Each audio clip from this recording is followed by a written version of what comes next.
Hello friends. Shashi Agarwal channel के अंदर मैं आप सबका स्वागत करती हूँ।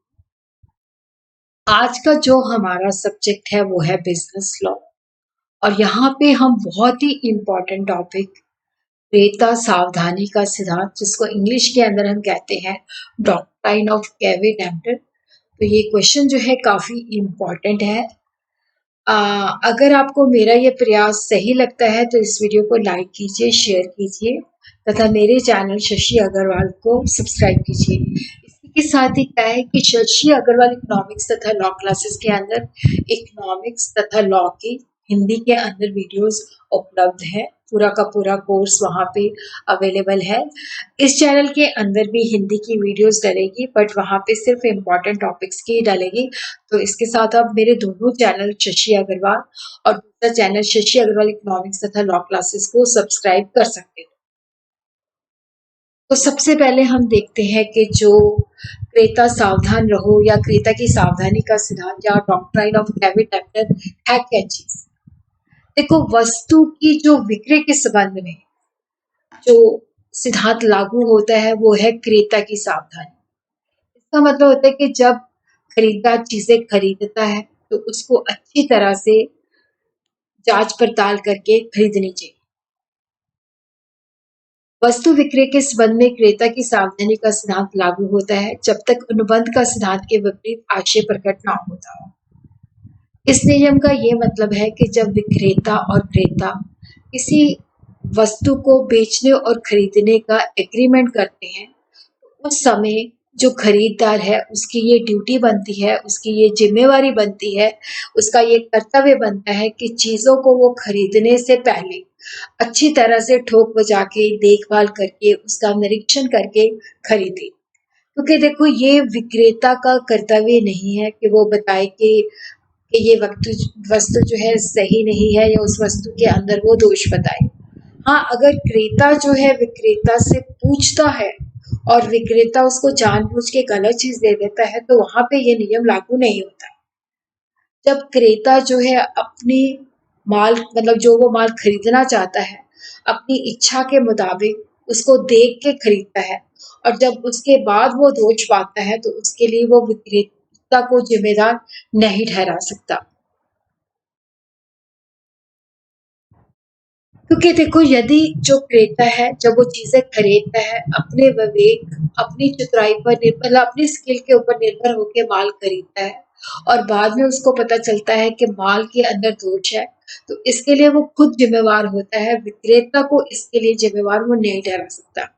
तो ये खरीदार की जिम्मेवारी बनती है कि जब वो वस्तु को खरीदता है तो वो भली-भांति जाँच कर ले कि जिस काम के लिए वो खरीद रहा है, वो वस्तु या माल जो है उस कार्य के लिए सही है या नहीं है।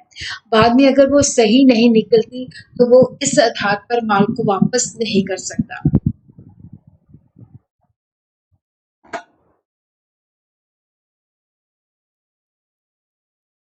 धारा 16 में कैविट एम्पटर का नियम जो है निर्धारित किया गया है।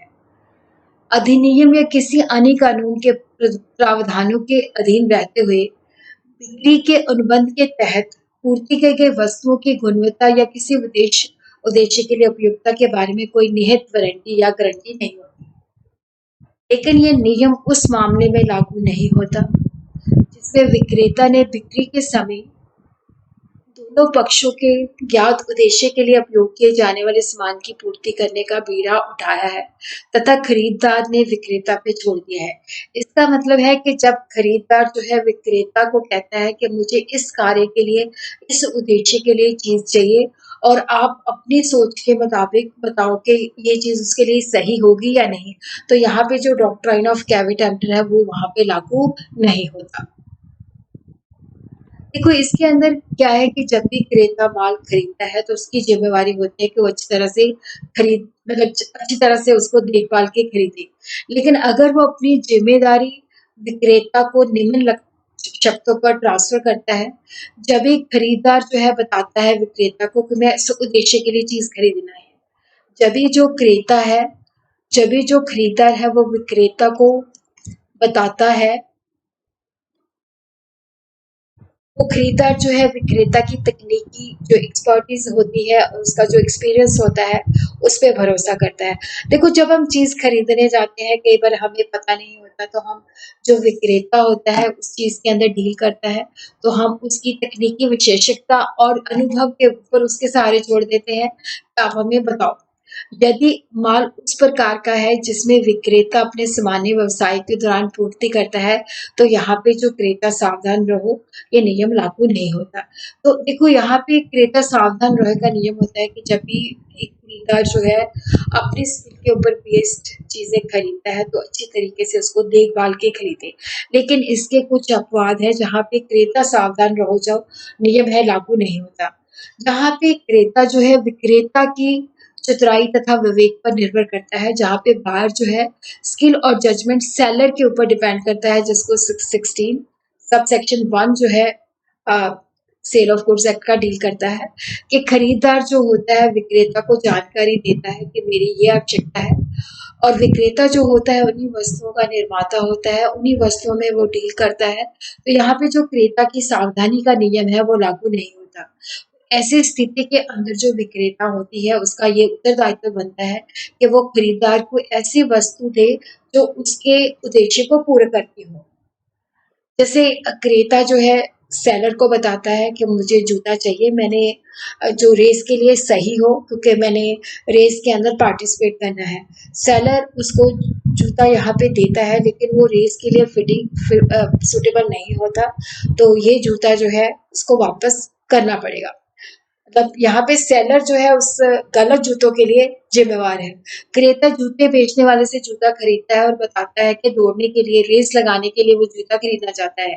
लेकिन अगर विक्रेता उसे दूसरे जूते देता है जो दौड़ने के लिए सही नहीं है, तो यहाँ पे जो विक्रेता होता है वो जिम्मेवार होता है।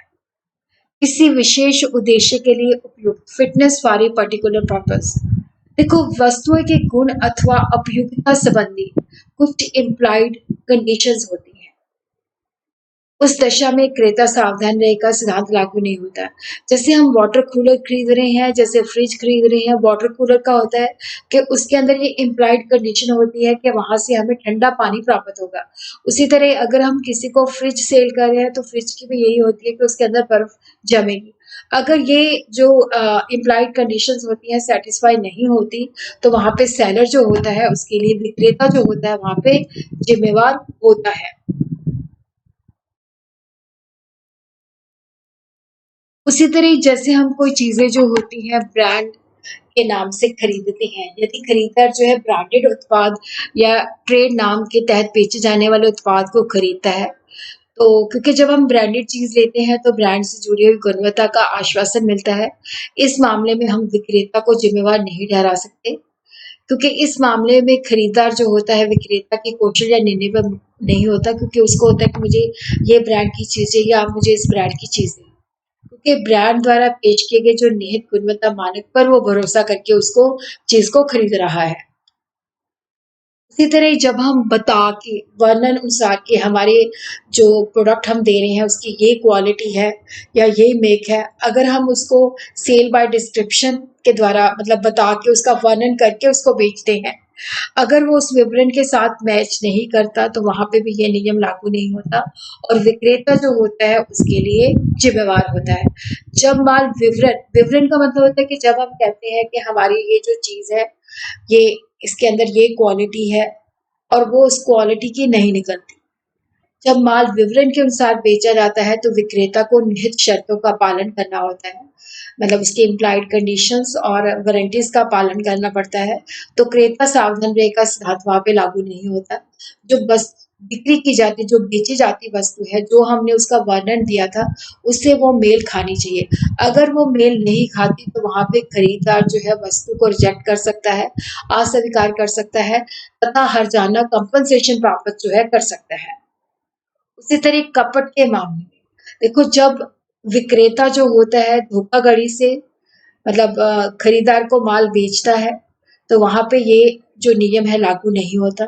और अगर जो उसने फ्रॉड किया है या कपट किया है तो खरीदार को जो भी नुकसान होता है उसके लिए विक्रेता जो होता है वो जिम्मेवार होता है। उसी तरह देखो कई बार क्या होता है कि खरीदार की ये जिम्मेवारी बनती है कि जब वो माल को खरीदता है तो उसका निरीक्षण करे, क्योंकि अगर देखो कई दोष ऐसे होते हैं कि थोड़ा-सा हम देखते हैं तो हमें पता चल जाते हैं। बट कई बार असाधारण अदृश्य मतलब उसके अंदर दोष होते हैं वस्तु के अंदर जो हमें साधारण निरीक्षण पे नहीं पता चलते। अगर कोई ऐसा असाधारण और अदृश्य दोष है तो वहाँ पे भी ये नियम जो होता है लागू नहीं होता। तो वहाँ पे भी जो विक्रेता होता है उस दोष के लिए जिम्मेवार होता है।